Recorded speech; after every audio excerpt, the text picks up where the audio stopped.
আল্লাহ নবী আরো জানালেন, শুধু তাই নয়,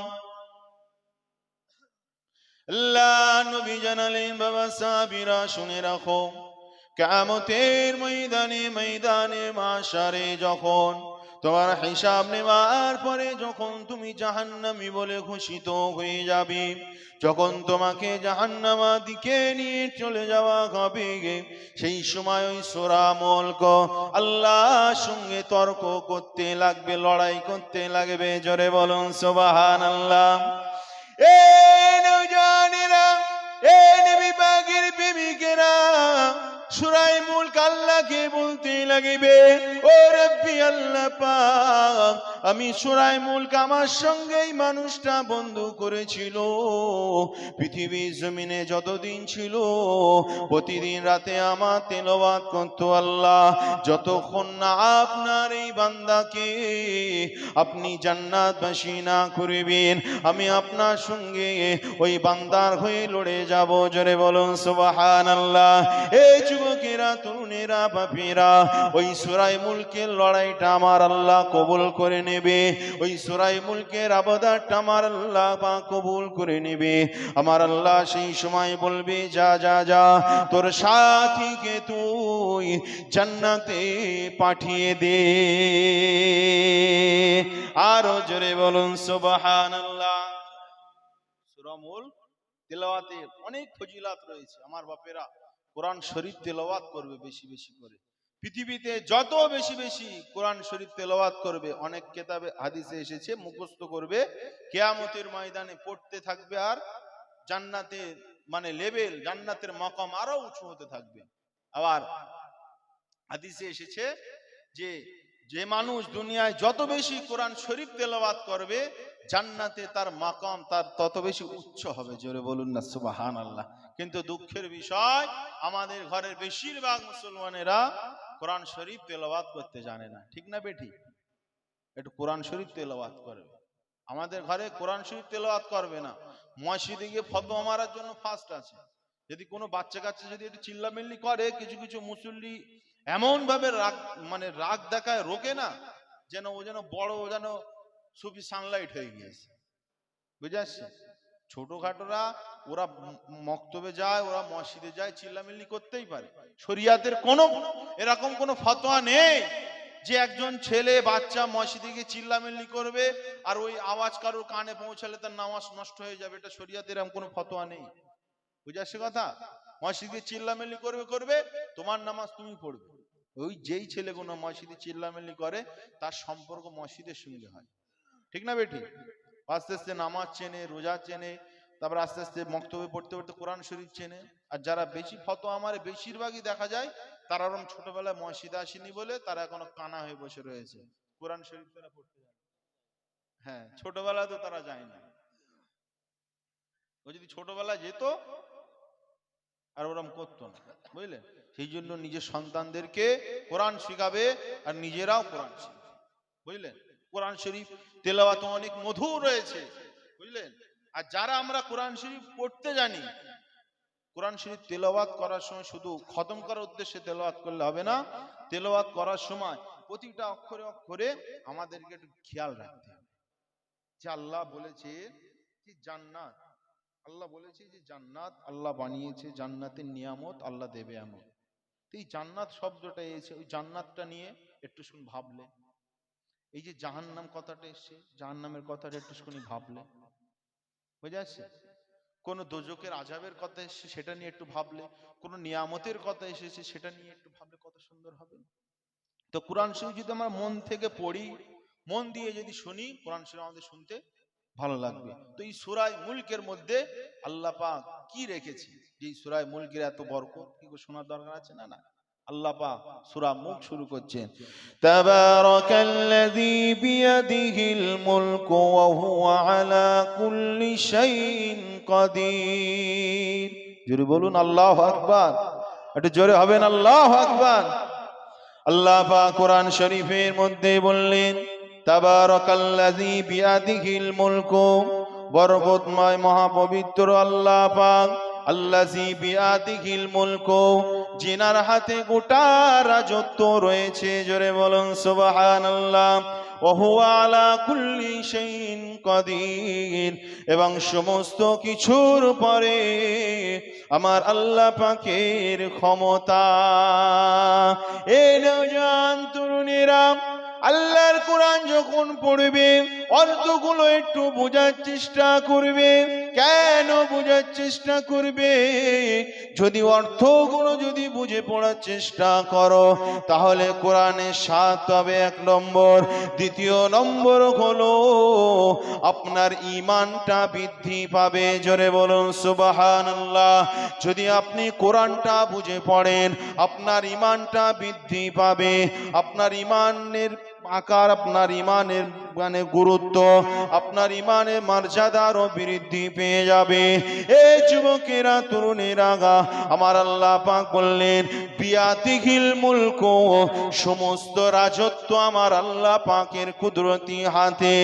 যুব পৃথিবী জমিনে যে সমস্ত মানুষেরা আল্লাহর হুকুমের বাইরে গিয়ে চলে, আল্লাহর কথাগুলো যারা মেনে চলে না, আল্লাহর আদেশগুলো যারা মেনে চলে না, এমন পর্যায় হয়ে যায় তারা মনে মনে এমন ধারণা তৈরি হয়ে যায় কবে কিয়ামত হবে, কবে বিচার হবে, সেটা তারা ভুলতে থাকে। পরকালের কথাটা তারা ভুলে যায়, দুনিয়ার কথাটা তারা ভেবে নেয়, কবরের আযাবের কথাটা তারা ভুলে যায়। এ নওজোয়ান তরুণেরা, শুনে রেখে দাও, তোমরা যখন মনে মনে ভাববে পৃথিবীর সমস্ত কিছু আল্লাহ পাকের মুঠোয়, তাহলে একজন মানুষ গুনাহ করতে গিয়ে সে ভাববে, সে 100 বার ভাববে যে আল্লাহর জমিনে আমি থাকি আর ওই আল্লাহর নাফরমানি আমি কি করে চলি, আল্লাহর নাফরমানি করে আমি কি করে চলি। দুনিয়ার সমাজে মদখোরের সংখ্যা কম না বেশি? গাঁজাখোরের সংখ্যা কম না বেশি? পরকীয়ার সম্পর্ককারের সংখ্যা কম না বেশি? এখন তো ম্যাক্সিমাম ঘরেই তো সব পরকীয়ার সম্পর্কে জড়িয়ে যাচ্ছে। কত সমাজ, আমাদের সমাজ কত নোংরা হয়ে যাচ্ছে, কত জঘন্য হয়ে যাচ্ছে। পাপাচার, নোংরা কাজে মানুষ আজ প্রচুর লিপ্ত হয়ে যাচ্ছে। আল্লাহকে ভয় করো, আল্লাহকে হাজির নাজির জেনে করো। আল্লাহ পাকের একজন ওলি বান্দা হযরত ইব্রাহিম বিন আদম রাদিয়াল্লাহু তাআলা আনহু, হুজুরের দরবার একজন যুবক ছেলে সে বলতে লাগলেন, হুজুর আমি গুনাহ করি, গুনাহ আমি ছাড়তে পারি না, তবে হুজুর আপনি একটা রাস্তা বলে দিন, আমি গুনাহ করার পরেও যেন আমার শাস্তি ভোগ না করতে হয়। এই পৃথিবীর মানুষ চাইতো নাকি যে গুনাহ করব, র‍্যাম আরাম করেই যাব, যেন শাস্তি যেন ভোগ না করতে হয়। এই নওজোয়ানেরা, এই নবী পাকের প্রেমিকেরা, আল্লাহর ওলি ওই যুবকটাকে বলতে লাগলেন, এ বাবা যুবক ছেলে রে, তুই যদি গুনাহ করার পরে যদি 5টা কাজ করতে পারিস তাহলে তোর কোনো বিচার হবে না, তোকে জাহান্নামে যেতে হবে না। তুই গুনাহ করবি ঠিকই, তবে এই 5টা লাইন মেনটেন করে যদি করতে পারিস তাহলে নাজাত পেয়ে যাবি। ওই যুবক ছেলেটা বলতে লাগলেন, কিভাবে করব হুজুর বলেন।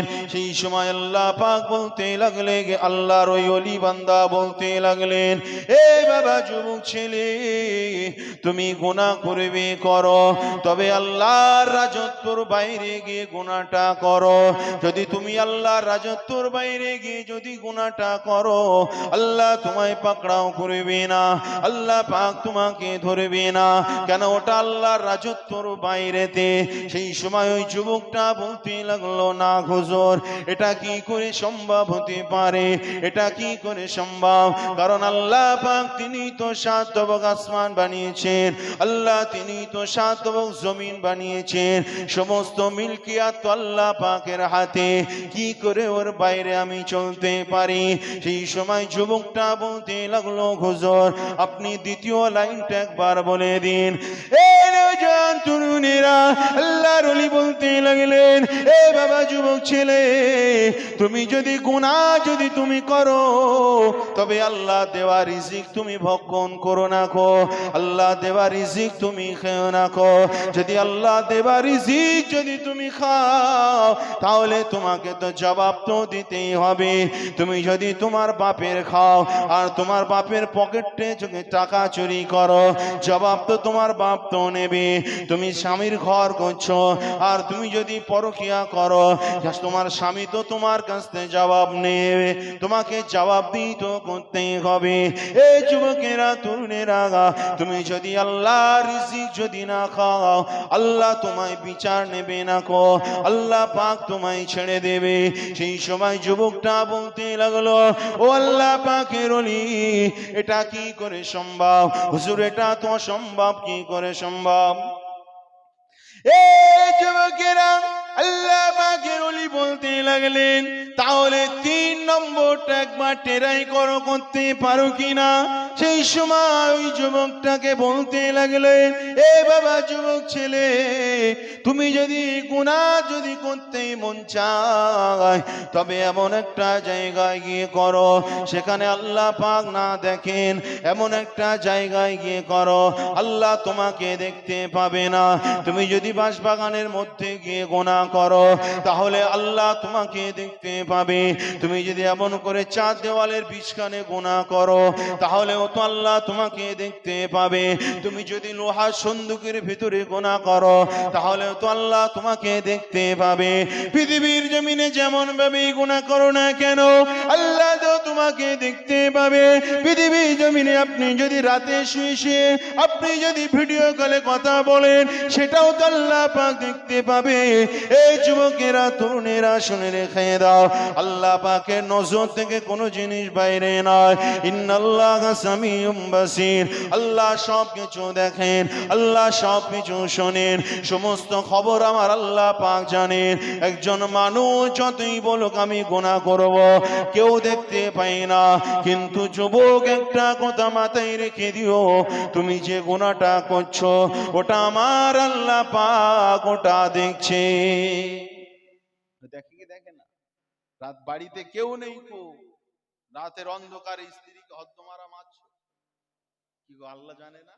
অন্যায় করে মারছো কি না মারছো? কিসের কারণে মারছো? বউকে বলছে বাপের বাড়িতে পয়সা লাগবে, স্বামী বউকে বলছে, বলে তোর আব্বার কাছ থেকে 20,000 টাকা ধার নে তো, বলে আব্বার কাছে পয়সা নেই। কারণ ও বউ তো জানে হাঁটফোড়ো স্বামী, এ ধারের নামে 20,000 টাকা লেওয়ার ফিরিয়ে দেবে না, বুঝলে? তা ও স্বামী ওর যে কত ধারলো বা শখ ওখানেই তো বোঝা যাচ্ছে। শ্বশুর কাছে নাও থাকতে পারে পয়সা, অন্যজনের কাছে পয়সা ধার নেব, এমন ভাবে চাপ দিয়ে বাঁচছে, হয়তো পৃথিবীর কেউ জানে না কো। ওই যে মেয়েটা বাপের বাড়ি বলতেও পারছে না যে আব্বা পয়সা যাচ্ছে, না দিলে মারছে, কত কষ্ট, কেউ জানে না, কিন্তু আমার আল্লাহ জানে। বিচার একদিন হবে, সেদিন সমস্ত অভিযোগ আল্লাহকে বলে। নারায়ে তাকবীর, নারায়ে তাকবীর। औलादे मुजाद्दिदुज़्ज़मान दादा हुजूर रहमतुल्लाह लत्ती जिगार जनाब पीरजादा कासिम सिद्दीक हुजूर किबला, नारे तकबीर। सिलसिलाए हक फुरफुरा शरीफ, मसला के मुजाद्दिदुज़्ज़मान, मसला के अबू बकर सिद्दीकी, नारे तकबीर, नारे तकबीर। हुजूर এসেছে, কিছুক্ষণ পরে হুজুরের সময় হলে ইনশাআল্লাহ চলে আসবে। অল্প সময় আলোচনা, বুঝলেন? 8টার সময় ওঠার কথা ছিল, সব গন্ডগোল হয়ে গিয়েছে, কিছু করার নাই, বুঝলেন? তো পৃথিবীতে যে যাই অন্যায় করুক, আল্লাহ একদিন বিচারক হবে, সমস্ত অভিযোগ সেখানে গিয়ে বলবে। ওখানে কখনো কোনোদিন বেইনসাফি হবে না, ইনসাফটাই পাবে। দুনিয়ায় যে যার ক্ষমতায় মারুক কাটুক, জমি জায়গা তছনছ করলে যাই করুক, একটু সবর করবেন। দুনিয়া একদিন শেষ হয়ে যাবে, ও জমি জায়গা ওর হাত থেকে মানে ছেড়ে চলে যাবে, ওর হাতে কিছুই থাকবে না। কিয়ামতে ওঠার পরে ওই আত্মসাৎ করার কারণে ও জাহান্নামে চলে যাবে। আর আপনার গুনাহ যদি থাকে, গুনাহগুলো তার আমলনামায় আল্লাহ লিখে দেবে। বুঝে আসছে? আসেন বাপের আলোচনা দিকে ফিরে যায়। এ যুবকেরা শুনে রেখে দাও, আল্লাহর ওলি সেই সময় বলতে লাগলো, এ বাবা যুবক ছেলেরে শুনে রেখে দে, তুই যদি আল্লাহর নজরের বাইরে গিয়ে যদি করতে পারি তাহলে তোকে আল্লাহ পাক হিসাব নেবে না রে। যুবক ছেলেটা বলতে লাগলো, হুজুর এটা কি করে সম্ভব? হুজুর এটা তো সম্ভব নয়, সমস্ত কিছু তো আল্লাহ পাকের নজরের মধ্যে। জোরে বলুন সুবহানাল্লাহ। এ নওজোয়ান তরুণীরা, এ নবী পাকের প্রেমিকেরা, কান খাড়া করে শুনে রেখে দাও। সেই সময় আল্লাহর ওলি হযরত ইব্রাহিম বিন আদম বলতে লাগলো, এ বাবা যুবক ছেলে রে, তুমি যদি এই তিনটাও যদি না পারো তাহলে চতুর্থটা একবার ট্রাই করে দেখবে। তুমি যখন মরে যাবে, তুমি যখন মরণের সময় হবে, যখন আজরাইল আলাইহিস সালাম যখন চলে আসবে, আজরাইল আলাইহিস সালাম যখন চলে আসবে, তোমার জানটা যখন কবজ করতে আসবে, কারণ পৃথিবী জমিনের মানুষের মরণ তো হবেই হবে। কুল্লু নাফসিন যায়কাতুল মাউত, সকলে তো মৃত্যু স্বাদ গ্রহণ করতেই হবে। তুমি যদি মৃত্যুর ভয়ে যদি পালিয়ে যাও না কেন, ইজা জাজালহুম লা ইস্তাখিরুনা সাআতাও ওয়া লা ইস্তাকদিমুন। আল্লাহ পাক আল্লাহ তাআলা তোমার যে সময় নির্ধারণ করে দিয়েছে, আজরাইল তো সেই সময় চলে আসবে। এ নওজোয়ান তরুণীরা, সেই সময় আল্লাহর ওলি বলতে লাগলেন, এ বাবা যুবক ছেলে রে, তুমি যদি আজরাইলকে যদি রুখতে পারো, আর আজরাইলকে যদি বলো, আজরাইল একটুখানি দাঁড়াও, তওবাটা করার সুযোগ দাও। আজরাইল এখন আমার জানটা কবজ করো না, একটুখানি তওবা করার সুযোগ দাও। তাহলে তুমি তওবা করলে হয়তো নাজাত পেয়ে যেতে পারো, তুমি তওবা করলে হয়তো মুক্তি পেয়ে যেতে পারো। কিন্তু এই যুবক ছেলেটা বলতে লাগলো, হুজুর কখন মৃত্যু হবে কেউ তো জানে না, আজরাইলকে কিভাবে আমরা হঠাৎ করে চিনবো? আর এত কথা আজরাইলকে দেখার পরেও তো মনে পড়বে না, কারণ পৃথিবী জমিনে কত বাচ্চা রয়েছে, কত বাচ্চা ছেলেরা তারা ভূমিষ্ঠ হবার পরেই মারা যায়, কত রাস্তাঘাটে দুর্ঘটনায় কত যুবক ছেলের অ্যাক্সিডেন্ট করে মারা যায় রে। পৃথিবী জমিনে বেগুনা মাসুম থেকে শুরু করে কত বয়স্ক মানুষ তারা একের পর এক দুনিয়া থেকে চলে যায়। আজরাইল কাউকে তো সময় দেয় না রে, আজরাইল কাউকে তো সময় দেয় না। আজরাইল আলাইহিস সালাম পৃথিবী জমিনে আসার পরে দুইজন মানুষের কাছে বলেছিল, একজন হলো নবী মুসা আলাইহিস সালাম, আর অপরজন হলো মুহাম্মদুর রাসূলুল্লাহ সাল্লাল্লাহু আলাইহি ওয়াসাল্লাম। জোরে বলো না সুবহানাল্লাহ। হুজুরের কাছে এসে বলতে লাগলো, ইয়া রাসূলুল্লাহ, হাবিবাল্লাহ, হুজুর আপনার জান মোবারকটা কবজ করতে এসেছি। এই কথাটা কে বলছে? হযরত জিবরাইল আলাইহিস সালাম এসে বলছেন। এ নওজোয়ানেরা, আল্লাহ নবী দরবারে যখন চলে আসলো, আল্লাহ নবী জিজ্ঞাসা করলেন, আজরাইল জান কবজ করতে এসেছে। আল্লাহ পাকের ফেরেশতা বললে, ইয়া রাসূলুল্লাহ, হাবিবাল্লাহ, হুজুর আল্লাহ পাক আপনার দিদারের জন্য অপেক্ষা করছে। জোরে বলুন সুবহানাল্লাহ। আল্লাহ নবী সেই সময় বলেছিলেন, ও আজরাইল আলাইহিস সালাম, তবে আর দেরি নয়, দেরি নয়, আমাকে আল্লাহর কাছে পৌঁছে দাও। যুবকেরা শুনে রেখে দাও, পৃথিবীর জমিনে নবী আমার পর্দা নিয়েছে, দুনিয়ার জমিন থেকে পর্দা নিয়েছে, আর তাহলে আর কারোর বাঁচার মতো অধিকার এই দুনিয়ার জমিনে নাই। যেখানে রাহমাতাল লিল আলামিন পর্দা নিয়েছে আর পৃথিবীর জমিনে, তাহলে তো আর কেউ বাঁচবে না কো, বাঁচার আর কোনো লাইন নাই রে। এই যুবকেরা সেই সময় যুবক বলতে লাগলো, হুজুর এটা তো সম্ভব নয়, হুজুর এটা তো সম্ভব নয়, হুজুর আমাকে লাস্ট স্টপেজটা একবার বলে দিন। সেই সময় আল্লাহর ওলি বলেছিল, এ বাবা যুবক ছেলে রে, তুমি যদি কিয়ামতের ময়দানে হিসাব নেবার পরে যদি তোমাকে জাহান্নামের ফেরেশতারা যদি তোমার ঘাটটা ধরে যদি জাহান্নামের দিকে নিয়ে চলে যায়, তাহলে সেই সময় তুমি কি করবে গে? সেই সময় বলবে ওই ফেরেশতাদেরকে, ওই ফেরেশতাদের হাতগুলো ছিটকে দেবে, দেবে, ওই ফারিস্তাদের হাত দুটো ছিটকে দেবে আর বলবে আমি জাহান্নামে যে যাব না গো। তুমি যদি তোমার ক্ষমতা থাকে আর যদি ফারিস্তাদের কাছ থেকে নিজেকে ছিনিয়ে নিয়ে আসতে পারো তাহলে তোমাকে আর জাহান্নামে যেতে হবে না। সেই সময় ওই যুবক বলতে লাগলো হুজুর, ফারিস্তাদের হাত থেকে ছিনিয়ে আসার মতো মধ্যা পুরুষ আর দ্বিতীয় কেউ হবে না। কারো মন্তানি আছে ফারিস্তাদের থেকে হাত ছিনিয়ে নেবে? এরকম পুরুষত্ব কারো আছে? কেউ নিতে পারবে না। তা সেই সময় যখন আল্লাহর ওলি বললেন যে 5টা লাইন ছাড়া আর কোনো লাইন নেই, গুনাহ করেও বাঁচতে যদি চাও আর কোনো লাইন নেই, সেই সময় ওই যুবকটা চিৎ মেরে উঠে নিজের ভুলটা বুঝতে পারলেন, গুনাহ থেকে সঙ্গে সঙ্গে তওবা করে নিলেন। জোরে বলুন সুবহানাল্লাহ। আমার আব্বা জানেরা, আমার ভাই জানেরা, এটা হলো দুনিয়া, এটা হলো দুনিয়া। আপনার আল্লাহ অনেক টাকা দিয়েছে, আপনি যদি গরিব মানুষকে যদি আপনি না দেখেন, সাহায্য যদি না করেন, ওই টাকার হিসাব আপনাকে দিতেই হবে। আমি কি অপরাধ করেছি? আল্লাহ আমাকে দিনে 500 টাকা রোজ দেয়, আর একজন ছেলে, সেও তো আল্লাহ তো তাকেও পাঠিয়েছে, ওর কেন দিনে 5000 টাকা রোজ দেবে? আমি কি অপরাধ করেছি বলে? এটা দুনিয়ায় টাকা পয়সা একটা হিসাব নিকাশের মাধ্যম। আল্লাহ আমার 500 টাকা রোজ দেয়, আমি যদি 500 টাকা সংসার করতে মোটামুটি সব শেষ হয়ে যায়, এই পর্যন্ত আর কোনো হিসাব নেই। কিন্তু আপনাকে যে 5000 টাকা আল্লাহ দিয়েছে, ওটা তো আর আপনার ব্যবহার করার জন্য দেয়নি, ওইটা আপনার যারা প্রতিবেশী গরিব রয়েছে তাদের দেখাশোনা করার জন্য দিয়েছে। বুঝে আসছে কথা? তাহলে ধনী মানুষ যদি ওর টাকাগুলো যদি দেখাশোনা না করে, গরিব অসহায় এতিম মিসকিনদের যদি দেখাশোনা না করে, তাহলে কি হবে? ওর টাকার হিসাবটা দিতে হবে। কোন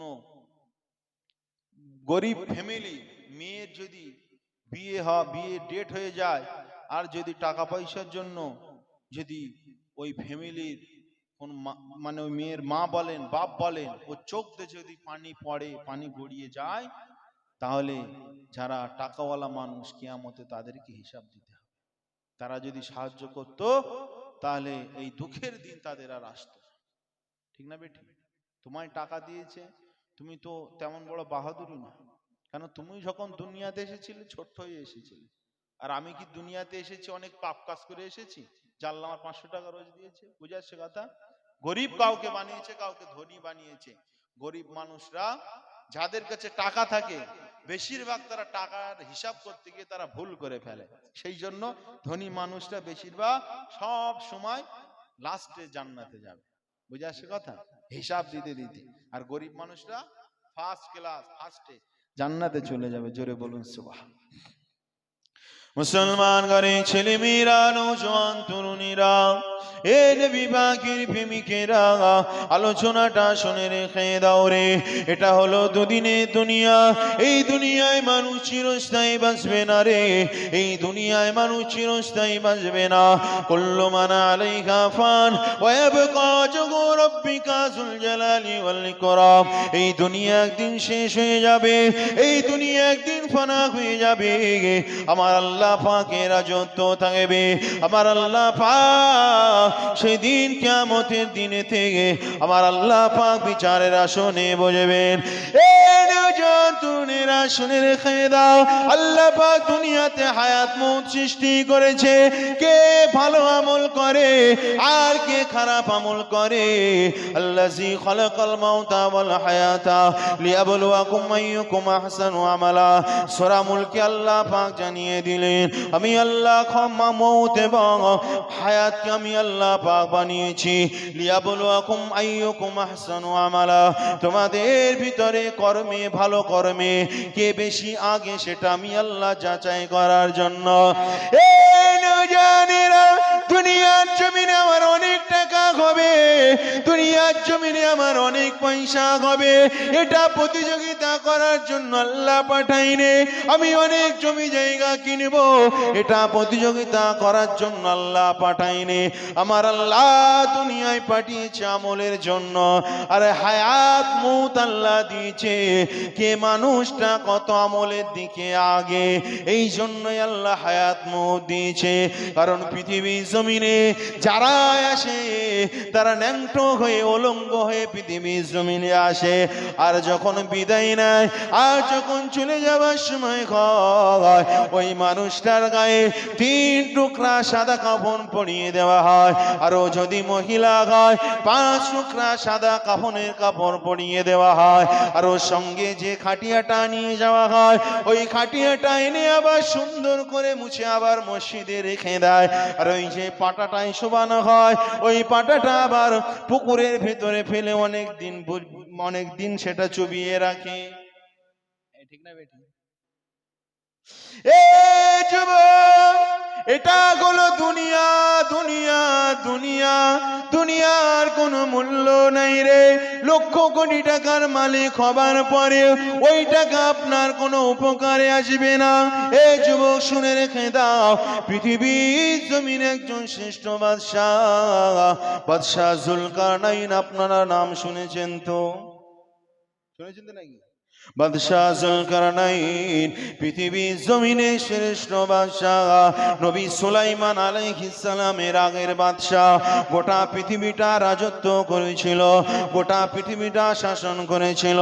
বাদশাহ জুলকারনাইন মরণের আগে বলে গিয়েছিল, আমি যখন মরে যাব, আমার মরণের পরে ওই কাফনের কাপড় থেকে আমার হাতটাকে বাহির করে দেবে। মরণের পরে কাপনে কাপড় যখন বাঁধবে, আমার হাতটা তখন বাইর করে দেবে। বাদশাহ জুলকারনাইন ইন্তেকাল করে গেলেন। বাদশাহ জুলকারনাইনের গোসল দেওয়া হয়ে গেল। বাদশাহ জুলকারনাইনের কাফনের কাপড়টা পরিয়ে দেওয়া হলো। বাদশাহ জুলকারনাইনের হাত দুখানা বার করে দেওয়া হলো। জানাজা নামাজের জন্য নিয়ে যাচ্ছে, অথবা জানাজা পড়ে ফিরে আসে। বাদশাহ জুলকারনাইনের হাত আলগা। এটা পৃথিবী জমিনে, এটা তো অ্যাকচুয়ালি এটা আমরা কখনোই দেখি না। প্রত্যেক মানুষের হাত তো কাফনের ভিতরে থাকে, আর বাদশাহ জুলকারনাইনের হাত তো বাইরেতে। এটা কিভাবে সম্ভব? এটাই বা কেন করলো? সেই সময় ওই কানগার মানুষেরা বাদশাহ জুলকারনাইনের খাটিয়াটা দেখতে লাগলো। আর যখন দেখলো হাতগুলো বার করা, তখন তারা সমালোচনা করতে লাগলো, তখন তারা আলোচনা করতে লাগলো, বাদশাহ জুলকারনাইন এতদিন পর্যন্ত রাজত্ব করে গিয়েছে, এতদিন পর্যন্ত দেশ চালিয়েছে, এতদিন পর্যন্ত কোটি কোটি টাকার সম্পদ নড়াচড়া করেছে। বাদশাহ জুলকারনাইন দেখো দেখো এত লোভ হয়ে গিয়েছে, দুনিয়ার প্রতি এত মায়া হয়ে গিয়েছে, এত টাকা পয়সা ধন দৌলতের লালসা হয়ে গিয়েছে। বাদশাহ জুলকারনাইন হাত বের করে দিয়ে আবার সবার কাছে চাইছে, দাও দাও দাও দাও।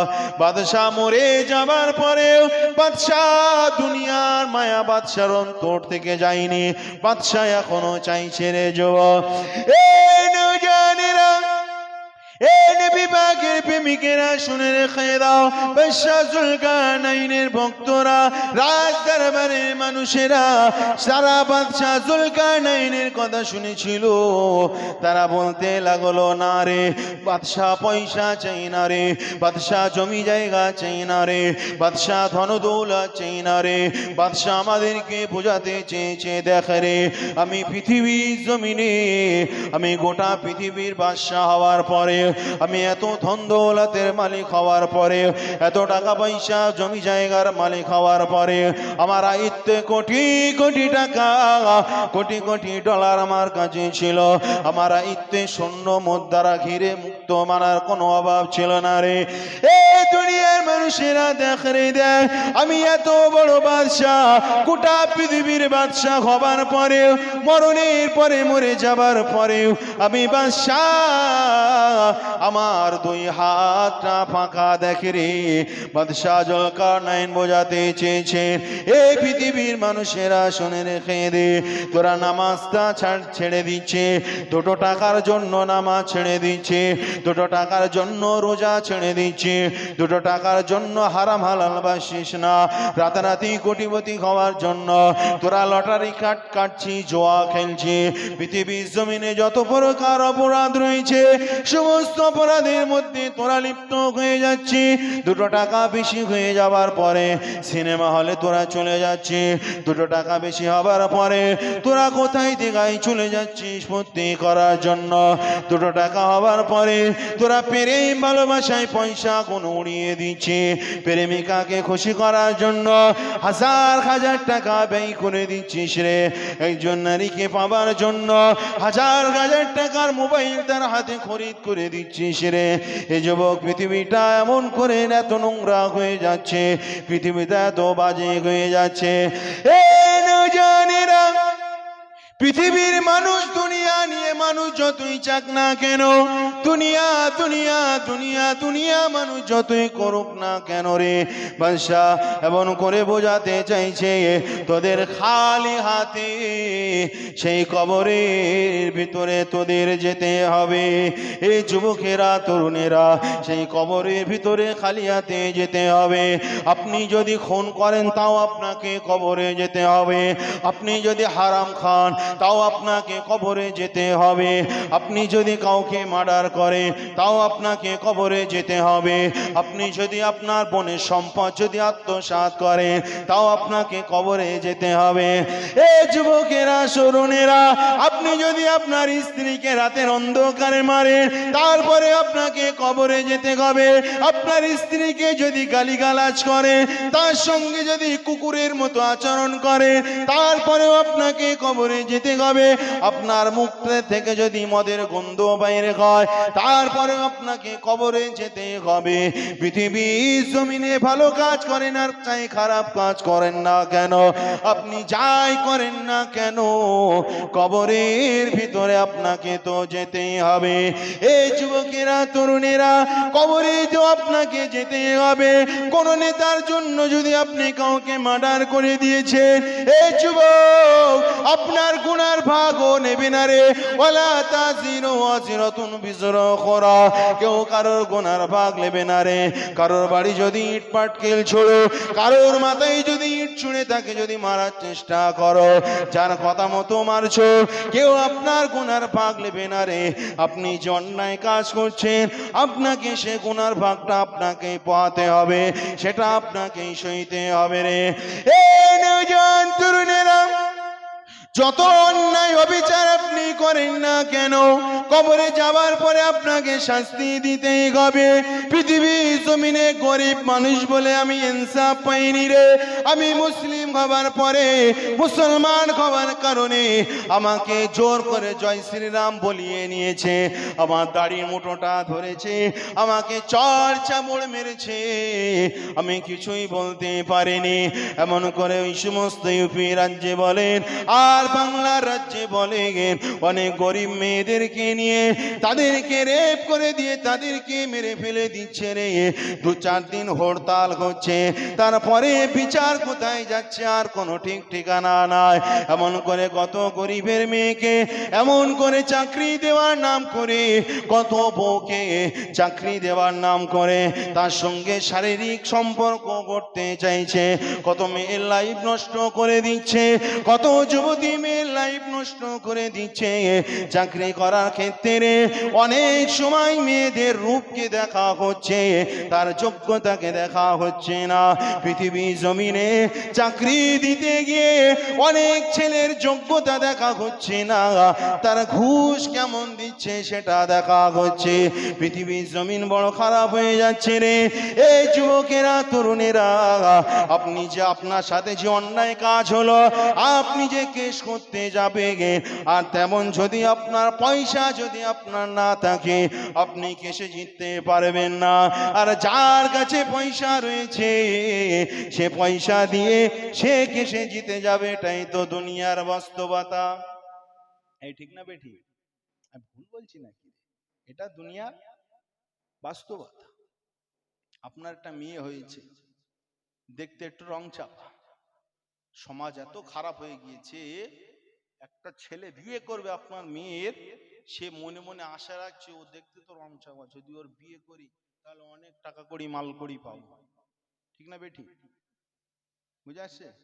এখন সমাজ এত খারাপ হয়ে গিয়েছে, আপনি যদি আপনার মেয়ের বিয়ে দেন, একটা কাজ করবেন, যদি মেয়ের বিয়ে দেন না, ওই প্রথমবারই যখন বিয়ে হবে, প্রথমবার যদি গাড়ি দিতে চান গাড়ি দিয়ে দেবেন, যদি খাট পলঙ্গ দিতে চান সেটা দিয়ে দেবেন। বুঝে আসছে কথা? খাট দিয়ে দেবেন, শোকেস দিয়ে দেবেন, আলমারি দিয়ে দেবেন, ঠিক আছে? 50,000 টাকা তাও দিয়ে দেবেন, তাহলে আপনি বাঁচতে পারবেন। বুঝে আসছে কথা? যদি নাও চায়, যদি না চায়, যদি নাও চায়, আপনি বিয়ের সময় আগে দিয়ে দেবেন খাট, শোকেস, আলমারি, 50,000 টাকা। যদি গাড়ি দেওয়ার ক্ষমতা থাকে আপনি দিয়ে দেবেন। আপনার যদি পকেট যদি ধার মানে ফাঁকা হয়ে যায়, কিংবা দেখা যাচ্ছে 20,000 টাকা 30,000 টাকা যদি মাইনাস হয়, তা আপনি ধার মার করে দিয়ে দেবেন, আপনি এর থেকে বেঁচে থাকতে পারবেন। বুঝলেন? আর এখনকার ম্যাক্সিমাম কি হচ্ছে, যারা ওই বলছে কিছু টাকা পয়সা লাগবে না গো, শালা ম্যাক্সিমাম ওই শস্যের মধ্যে শালা সব ভূত ঢুকে বসে রয়েছে। বুঝলেন? সারা জীবন দেও আপনি নাম পাবেন, দেও আপনি নাম পাবেন না, সারা জীবন দেবেন। শুধু আপনি দেবেন, এবারে 10,000 ধার নিল, এবারে 50,000 ধার নিল, এবারে 1 লাখ ধার নিল, সারা জীবন শুধু ধারের খাতায় পড়ে থাকবে। ঠিক আছে? আর পরিশেষে একটাই কথা হবে যে শ্বশুর বাড়ি থেকে কিছু চেয়ে এলেই। বুঝে আসছে কথা?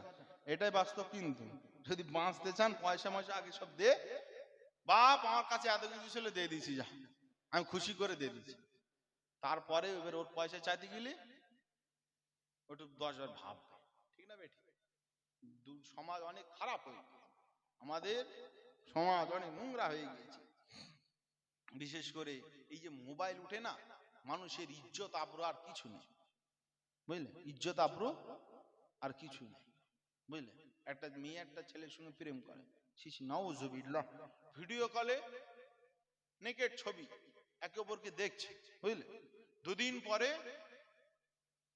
ওই মেয়েটা অন্য একটা ছেলের সঙ্গে বিয়ে ঠিক হয়েছে। বুঝলেন?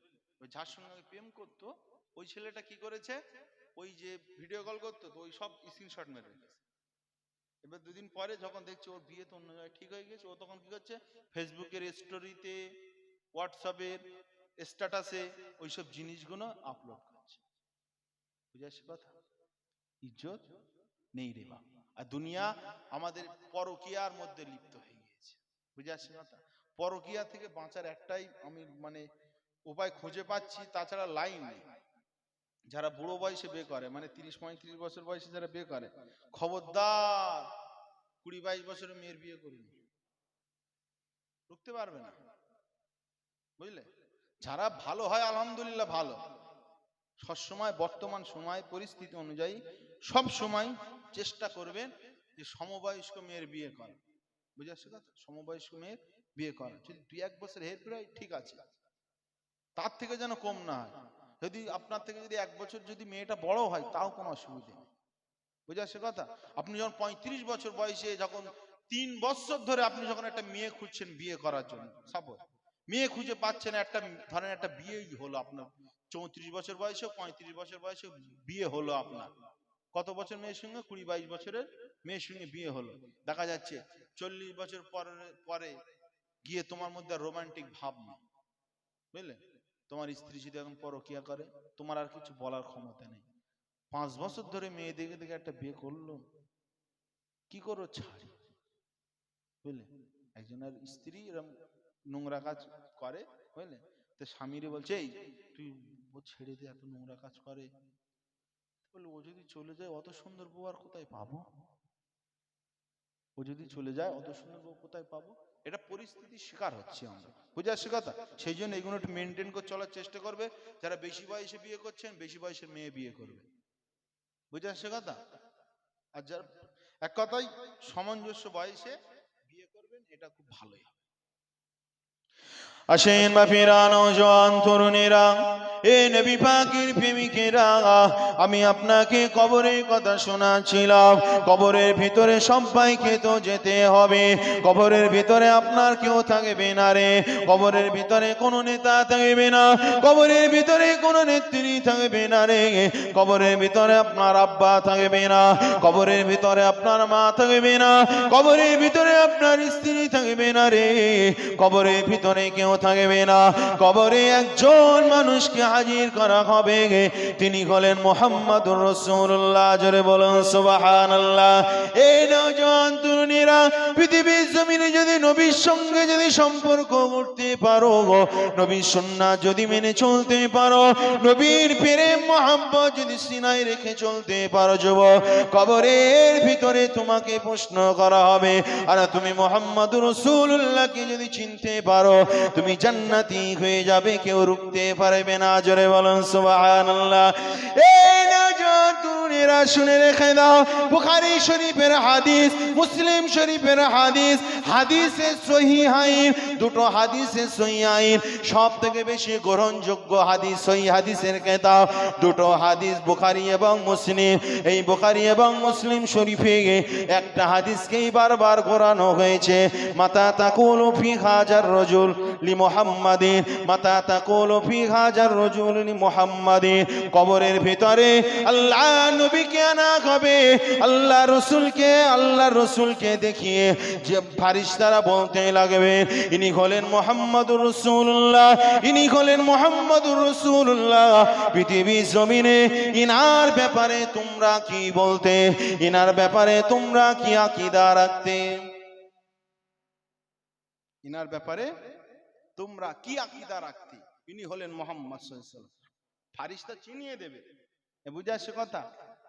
আজানগাছি, বেরেলি, মাছ ভান্ডারি, তারপর আপনার বলেন ন্যাংটা বাবা, মানে আরো সব বাবা টাবা কত রয়েছে না, কত মতপাত রয়েছে, তবলিগ বলেন, আহলে হাদিস বলেন, ফুরফুরা বলেন, যাই বলেন, সবাইকে দেখিয়ে দেবে যে ইনি হলেন মুহাম্মাদুর রাসূলুল্লাহ। ইনার ব্যাপারে তোমার কি আকীদা ছিল, ইনার ব্যাপারে তুমি কি বলতে, সেটা বলো।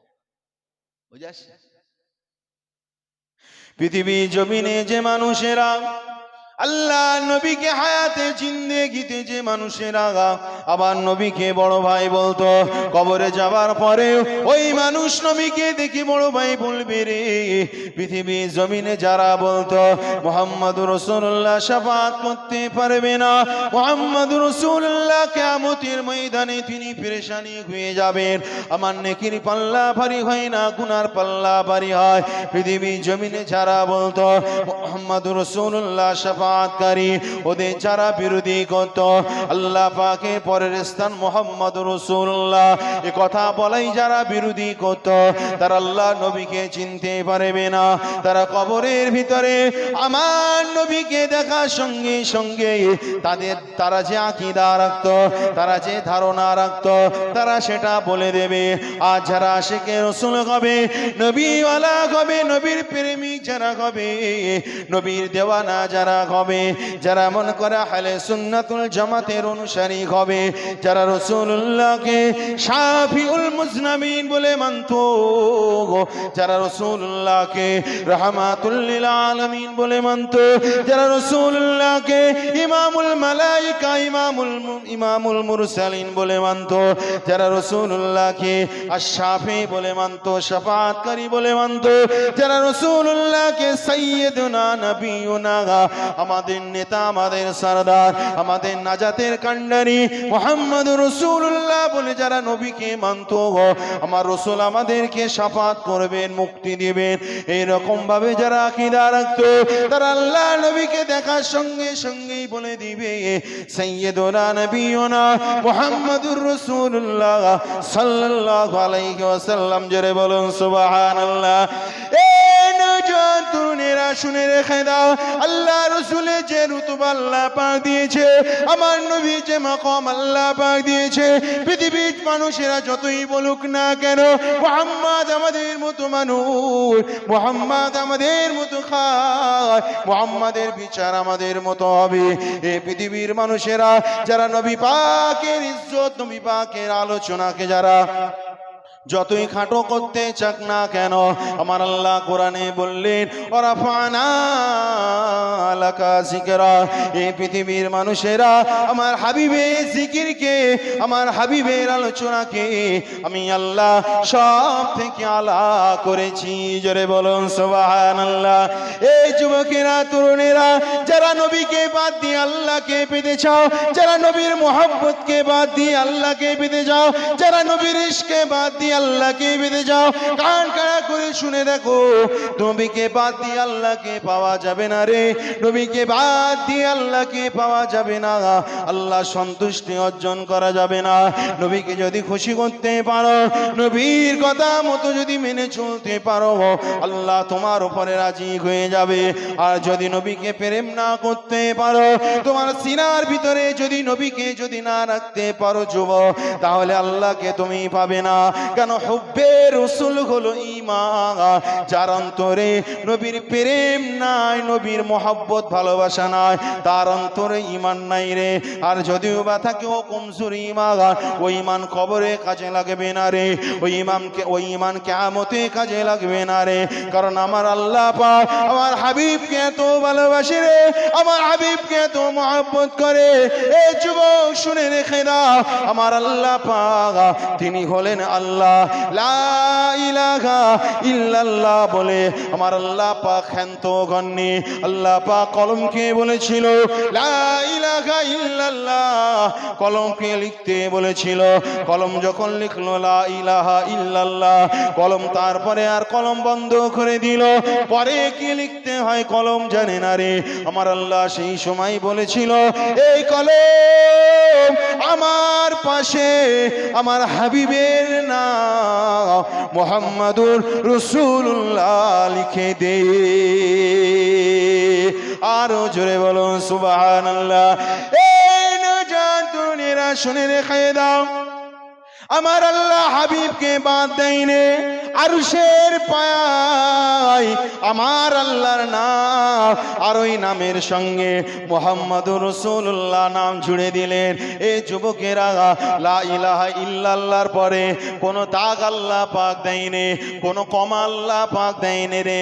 আমার আল্লাহর সঙ্গে নামটা জুড়ে দিলে জান্নাতের হুরদের কপালে কপালে, তাদের চোখের পাতায় পাতায় আমার নবীর নাম আল্লাহ দিয়েছে। এমন করে পৃথিবী জমিনে মুয়াজ্জিন আজান দেয়, আজানে আমার নবীর নাম, মুকাব্বির তাকবীর দেয়, ওই তাকবীরিতে আমার নবীর নাম আল্লাহ দিয়েছে। জান্নাতে আলোচনা, ওই আলোচনায় আমার নবীর নাম আল্লাহ পাক দিয়েছে। এই যুবক, আল্লাহ নিজে আলোচনা করে, আর ওই আলোচনার মধ্যেও মুহাম্মাদুর রাসূলুল্লাহকে আমার আল্লাহ রেখে দিয়েছে। জোরে বলুন সুবহানাল্লাহ। এই নওজোয়ান তরুণেরা শুনে রেখে দাও, আমার আল্লাহ পাক জানিয়ে দিলেন এ দুনিয়ার মানুষেরা, তোরা যারা ভাবিস আমার হাবিব আমার থেকে আলাদা, আমার হাবিব আমার থেকে পৃথক, এই দুনিয়ার মানুষেরা কান খুলে শুনে রেখে দে, আমার হাবিবকে আমি আল্লাহ আমার থেকে জোদা করে নি। তবে শুধু একটা জায়গায় পার্থক্য রয়েছে, আমি হলাম খালেক, হাবিব হলো মাখলুক। আর নাই তো কেউ যদি হাবিবকে রাজি করতে পারে, সে মানুষটা আল্লাহকেই রাজি করে। যে মানুষটা হাবিবকে কষ্ট দেয়, ওই মানুষটা আল্লাহকে কষ্ট দেয়। এই যুবকেরা শুনে রেখে দাও, কোরআন শরীফে তাফসীর করার সময় নয়, কোরআন শরীফে 7টা আয়াত এমন এসেছে যে মানুষটা শুধু হাবিবকে কষ্ট দেয়, হু জমির ব্যবহার করা হয়েছে, ওয়াহিদ একক হু জমির ব্যবহার করা হয়েছে। কেউ যদি হাবিবকে কষ্ট দেয়, সে কিনা আল্লাহ এবং আল্লাহ রসুলকে কষ্ট দেয়, হুমা জমির সেখানে ব্যবহার করা হয়েছে। হু মানে একজনা, আর হুমা মানে দুইজনা, আর হুম মানে তিনজনা, বহু বচন। আমাদের বাংলায় কি হয়, এক বচন আর বহু বচন হয়। আর আরবিতে ওয়াহিদ, তাসনিয়া, জামা, এক বচন দু বচন জামা বহু বছর, বুঝলেন? কেউ যদি নবীকে কষ্ট দেয় তাহলে সে আল্লাহ এবং আল্লাহ রসুল দুজনাকেই কষ্ট দেয়। এই নওজওয়ানেরা, এই নবী পাকের প্রেমিকেরা, নবীর আলোচনা করে শেষ করা যাবে না, নবীর জিকির করে শেষ করা যাবে না। নবীর আলোচনা আমি আপনি বা কতটাই বা করব, যেখানে স্বয়ং আমার আল্লাহ রাসূলুল্লাহর আলোচনা করে সেখানে আমাদের আলোচনা বলা, আমাদের আলোচনা শোনা কি কোনো প্রয়োজন হয়? সেখানে আমাদের আলোচনা করার কি কোনো পরিস্থিতি থাকে? থাকে বলে, যেখানে আল্লাহ আলোচনা করে ফারিস্তারা শোনে, সেখানে আমাদের মতো অধমে আলোচনায় কি যায়? কিন্তু না রে যুবক, এই জন্য আলোচনা করি, যদি নবী নবী নবী নবী যদি করি, নবীর প্রেমটা যদি সিনায় ঢুকে যায় রে, কবরের ভিতরে আর কোনো টেনশন থাকবে না রে, পরকালে আর কোনো টেনশন থাকবে না।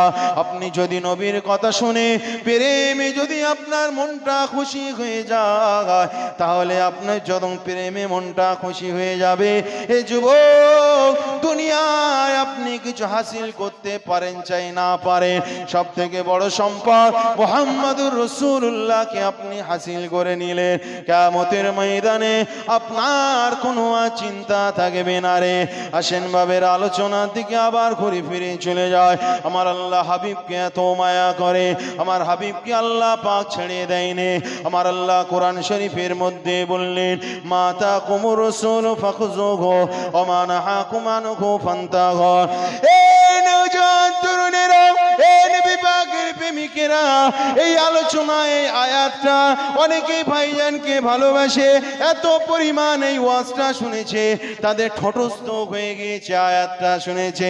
পৃথিবীর মানুষেরা, এই জন্য আপনাকে এটাই আয়াতটা আমি বলেছি। আজকাল আমাদের সমাজের অনেক মুফতি সাহেবেরা রয়েছে, অনেক মৌলভী সাহেবেরা রয়েছে, তারা এমন করে ফতোয়া দিতে লাগে, তারা এমন করে বলতে লাগে, কেউ যদি হজে যাবার নিয়ত করে, আর যদি ওই নিয়তের ভিতরে যদি মুহাম্মদুর রাসূলুল্লাহ সাল্লাল্লাহু আলাইহি ওয়াসাল্লাম ওনার রওজা জিয়ারতের নিয়তটা যদি থাকে, ওর জন্য হজে যাওয়াটা বেদাত। ধরে বলো না নাউজুবিল্লাহ। ওর জন্য হজে যাওয়াটা বেদাত। যারা হজে যাবার নিয়ত করবে, এমনি তো আগে বলতো যে কেউ যদি ফুরফুরায় যায় জিয়ারাতের উদ্দেশ্যে, বা কেউ যদি আজমিরি যায় জিয়ারাতের উদ্দেশ্যে, সেটা গুনাহ হবে, সেটা বেদাত হবে, একরকম নাই, তাও মানা যেত, বুঝলে? কিন্তু যেখানে কাবার কাবা মুহাম্মদুর রাসূলুল্লাহ, কাবার থেকে যা সম্মান আল্লাহ বেশি দিয়েছে, বুঝলে? মদিনা শরীফে গিয়ে কেউ যদি দোয়া করে কাবার দিকে ফিরে, আর পিঠটা যদি মুহাম্মদ রাসূলুল্লাহ সাল্লাল্লাহু আলাইহি ওয়াসাল্লামের দিকে যদি হয়ে যায়, শরীয়তের মসলা হলো যে কাবার দিকে পিঠ করে রাসূলুল্লাহ সাল্লাল্লাহু আলাইহি ওয়াসাল্লামের দিকে ফিরে দোয়া করতে হবে। এটা হলো আদব। আর আদবের খেলাপ করলে সে বেয়াদব হয়ে যাবে, আর নবীর সঙ্গে বেয়াদবি করার কারণে তার ঈমান আমল কিছুই থাকবে না। কাবা শরীফে আমার রাসূলুল্লাহ কদম দিলেন বলেন তো সেটা মক্কা শরীফ হলো, ঠিক না বেঠিক? আমার রাসূলুল্লাহ মদিনায় পা দিলেন বলেই আমার রাসূলুল্লাহর কারণে মদিনাটা মদিনা শরীফ হয়ে গেল। জোরে বলুন না। আসেন বাপেরা, যুবকেরা, তরুণেরা, এই নবী পাকের প্রেমিকেরা, আলোচনা থেকে ফিরে যায়। পৃথিবীর জমিনের মৌলবীরা, তারা এমন করে ফতোয়া দিতে লাগে, কেউ যদি নবীর কাছে যেতে চায় ওটা বেদাত হয়ে যাবে। এই নওজোয়ান তরুণেরা, যারা এমন আকীদাটা রাখে, কি করে তারা ঈমানদার হতে পারে রে? এই নওজোয়ানেরা, পৃথিবীর জমিনে অনেক মানুষ রয়েছে, তারা মুহাম্মদ সাল্লাল্লাহু আলাইহি ওয়াসাল্লামকে যারা মৃত নবী, নবী মরে গেছে, পচে গিয়েছে বলে, বলে কি বলে না? নবী মরে গিয়েছে, পচে গিয়েছে বলে, নবী আর সেখানে নাই রে। এই নওজোয়ান তরুণেরা, হয়তো আপনি অজান্তে কথাটা বলছেন, কিন্তু আপনি আজ থেকে 1000 বছর আগে আপনি ফিরে চলে যান। যারা কিনা মুহাম্মদুর রাসূলুল্লাহ সাল্লাল্লাহু আলাইহি ওয়াসাল্লাম লাশখানা চুরি করতে এসেছিল, সেই সময় মুহাম্মদুর রাসূলুল্লাহ বাদশা নুরউদ্দিনকে বলে দিয়েছিল, রে এই দুজন অমুক অমুক চেহারাধারী দুজন ব্যক্তি আমার সঙ্গে বেয়াদবি করছে, বেয়াদবি করতে আসে, তুমি একটা কঠোর ব্যবস্থা নাও। এই নওজোয়ান তরুণেরা শুনে রেখে দাও, মুহাম্মদুর রাসূলুল্লাহ যদি তিনি মৃত নবী যদি হতেন, তিনি যদি মরা নবী হতেন, তিনি যদি পচে যাওয়া গলে যাওয়া নবী হতেন, তাহলে মুহাম্মদুর রাসূলুল্লাহ কি করে তিনি বললেন, ইনি কি করে তিনি দেখালেন এই অমুক অমুক দুইজন মানুষ আমার সঙ্গে বেয়াদবি করছে? কি করে সম্ভব বলে? আমার রসুল যদি সেখানে নাই থাকতে, সেদিন ইহুদিরাও জেনে গিয়েছিল যে মুহাম্মদ রাসূলুল্লাহ সাল্লাল্লাহু আলাইহি ওয়াসাল্লাম তিনি সশরীরে জীবিত রয়েছেন রওজা পাকের ভিতরে। জোরে বলুন সুবহানাল্লাহ। আর আমার রাসূল কারীম সাল্লাল্লাহু আলাইহি ওয়াসাল্লামের সঙ্গে আর যেন কেউ বিয়াদবি না করতে পারে, ওই যে সীসা জাতীয় কি, ওই সীসা মোটা করে আল্লাহ রাসূল সাল্লাল্লাহু আলাইহি ওয়াসাল্লামের রওজা মোবারকের চারিদিকে অনেক ফুট গর্ত করে সেখানে গেঁথে দিয়েছে, কেউ যেন আর বিয়াদবি না করতে পারে। সেদিন তারা বিশ্বাস করেছিল, কিন্তু তাদের তো টার্গেট নবী থেকে দূরে সরানো। তারাই তারাই টাকা পয়সা দিয়ে বাংলাদেশে বিশেষ করে, আর আমাদের ইন্ডিয়ায় তো কিছু কিছু আছে, টাকা পয়সা দিয়ে তারা ওয়াহাবিদের, যারা নামধারী ভন্ডা আহলে হাদিস ওয়াহাবিদেরকে তারা স্টুডিও করে দেয়, আর স্টুডিওতে বসে বসে তারা গাঁজাখড়ির ফতোয়া দেয়। বুঝে আসছে কথা? তারা চেষ্টা করেছিল নবীকে সরানোর জন্য, কারণ পৃথিবীর মানুষ বলবে যে মুহাম্মদুর রাসূলুল্লাহ তো মরা নবী, দেখ তোর নবী কবরে নি। আর মানুষ গিয়ে যদি দেখে যে সত্যিই নেই, বলবে তাহলে তোর নবী বল, তোর ধর্ম বল। কিন্তু পারেনি কো, কিন্তু নবী থেকে তো দূরে সরাতেই হবে। সেই জন্য তারা কি করছে, এখানে বসে স্টুডিওতে বসে ফতোয়া মারছে যে কেউ যদি হজের উদ্দেশ্যে হজে যায় ঠিক আছে, কিন্তু তার উদ্দেশ্য যদি থাকে নবী পাকের রওজায় যাবে, সেটা কি হবে? হারাম হবে, না জায়েজ। ঠিক না বেটা? মুসলমান ঘরে ছেলে মেয়েরা, নওজোয়ান তরুণীরা, এ নবী পাকের প্রেমিকেরা, নবী নবী নবী নবী নবী নবী করো, তাহলে তুমি মুক্তি পাবে রে। আল্লাহ কোরআনে জানালেন, এমন করে মাতা কুমুর রাসূল ফাখুযুহু ওয়া মা নাহাকুম আনহু ফান্তাহু। আমার আল্লাহ রাসূলুল্লাহকে কি বানালেন দেখে নেন, আমার আল্লাহ রাসূলুল্লাহকে বানালেন, রাসূলুল্লাহকে শরীয়ত বানালেন, আমার আল্লাহ নবীকে শরীয়ত বানালেন। আমার আল্লাহ বলে দিলেন, এ পৃথিবীর মানুষেরা, আমার নবী যেটা বলবে তোরা সেটা ধরে নিবি, আমার নবী যেটা ছাড়তে বলবে তোরা সেটা ছেড়ে দিবি। আমার নবীর কথা মতো তোরা যদি চলে, তাহলে তোরা আখিরাতকে পাবি, আমি আল্লাহ মাকে পাবি। আর আমার নবী যেটা ছাড়তে বলবে তোরা যদি ছেড়ে দিস, আমি আল্লাহ মাকে পাবি। আর আমার নবীর বিরুদ্ধে যদি চলে যায়, যে না নবীর কথা মানা যাবে না, নবী যেটা বলেছে সেটা গ্রহণ করা যাবে না রে, তাহলে তোরা আমি আল্লাহ মাকে পাবি না, তোরা পরকাল হারাবি, তোরা কবর হারাবি, আমার হাবিবকে তোরা হারিয়ে ফেলবি। এই নওজোয়ান তরুণেরা, বাপেরা, আমার আল্লাহ পাক বারবার বুঝাতে চেয়েছে, এই পৃথিবীর মানুষেরা, আমার নবীকে বাদ দিয়ে আমি আল্লাহ কিছুই বানাই না রে। আমার রাসূলুল্লাহ নূরের ভাগ থেকে আমি আল্লাহ জান্নাত বানিয়েছি, আমার রাসূলুল্লাহ নূরের ভাগ থেকে আমি আল্লাহ পৃথিবী বানিয়েছি, আমি রাসূলুল্লাহ নূরের ভাগ থেকে আমি আল্লাহ এমন করে 7 আসমান জমিন আমি আল্লাহ বানিয়েছি। আমার রাসূলুল্লাহকে আল্লাহ পাক কোন জিনিস থেকে পৃথক করেনি গো। কিন্তু দুনিয়ার মানুষেরা, দুনিয়ার মৌলবীরা তারা ফতোয়া দিয়ে বলে বলে বেড়াতে লাগে রে যে মুহাম্মদ আল্লাহকে, মুহাম্মদ সাল্লাল্লাহু আলাইহি সাল্লামকে আল্লাহর পাশ থেকে দূরে সরিয়ে দিতে হবে। আমাদের মসজিদে আমরা দাদা পীরের সিলসিলার মানুষ, আমরা আহলে সুন্নাতুল জামাতের অনুসারী, আমরা দাদা হুজুরকে ভালোবাসি, দাদা হুজুরের কিতাবকে ফলো করি, বসিরহাটের আল্লামা হুজুর রাহমাতুল্লাহ আলাইহির কিতাবকে ফলো করি। এই নওজোয়ান তরুণীরা, পৃথিবীর অনেক বড় বড় লেখকেরা, অনেক বড় বড় সাহিত্যকারা, অনেক বড় বড় কবিরা কবিতা লিখেছে। ওই কবিতার মধ্যে ভুল থাকতে পারে, চরম পর্যায়ের ভুল থাকতে পারে, কিন্তু আমার দাদা হুজুর যে কিতাব লিখেছে ওই কিতাবে ভুল থাকতে পারে না। আর যদিও বা ভুল থাকে সেটা সামান্য, সেটা চরম পর্যায়ের নয়। কারণ লাই কোরা গাফিদ্দিন, কোরআনটা হলো একমাত্র নির্ভেজাল কিতাব। কিন্তু তারপরে দাদা হুজুরের যে ওসিয়াতনামা সেটাকে ধরা যায় রে। এই নওজোয়ান তরুণেরা, বসিরহাটের বড় মাওলানা আল্লামা রুহুল আমিন সাহেব রহমাতুল্লাহ আলাইহি, আল্লাহ পাক অনেক জ্ঞান দিয়েছিলেন, আল্লাহ পাক অনেক জ্ঞান দিয়েছিলেন, কিতাবের পুকা আল্লাহ পাক করেছিলেন। বসিরহাটের বড় মাওলানা আল্লামা রুহুল আমিন সাহেব রহমাতুল্লাহ আলাইহি কলকাতার ইউনিভার্সিটিতে তিনি ফার্স্ট হতেন। কিন্তু ফার্স্ট হওয়ার পরে আল্লামা রুহুল আমিন হুজুর এত জ্ঞানী হওয়ার পরে ওই এলেমটা মকবুলিয়াতের দরজায় ততক্ষণ পৌঁছায়নি যতক্ষণ না মুজাদ্দিদুজ্জামানের হাতে হাত দিয়ে বায়াত না হয়েছেন। জোরে বলুন সুবহানাল্লাহ। এই যুবকেরা শুনে রেখে দাও, এই আলোচনা কোনোদিন শুনেছেন কি জানি না, মুজাদ্দিদুজ্জামানের হাতে হাত দিয়ে বায়াত হওয়ার কারণে, দাদা হুজুরের হাতের ছোঁয়ার কারণে, দাদা হুজুরের হাতের ফয়েজের কারণে, সিনার ফয়েজের কারণে মুজাদ্দিদুজ্জামানের তিনার প্রধান খলিফা আল্লামা রুহুল আমিন রহমাতুল্লাহ আলাইহি ইলেম আল্লাহ পাক কবুল করে নিলেন। জোরে বলুন সুবহানাল্লাহ। এই নওজোয়ান তরুণেরা বাপেরা, আল্লামা রুহুল আমিন সাহেব রহমাতুল্লাহ আলাইহি তিনি দুই হাত দিয়ে কিতাব লিখতে, পৃষ্ঠার এক সাইড দিয়ে কলম ধরে, আবার পৃষ্ঠার অপর পৃষ্ঠার মুখ থেকে কলম ধরে বসিরহাটের আল্লামা হুজুর লিখতে লিখতে দুই পৃষ্ঠা শেষ হয়ে যেত।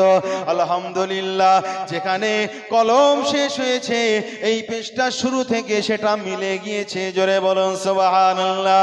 এই যুবকেরা, এটা অন্য কারণে নয়, এটা হলো মুজাদ্দিদুজ্জামান দাদা হুজুরের কারণে। জোরে বলুন সুবহানাল্লাহ।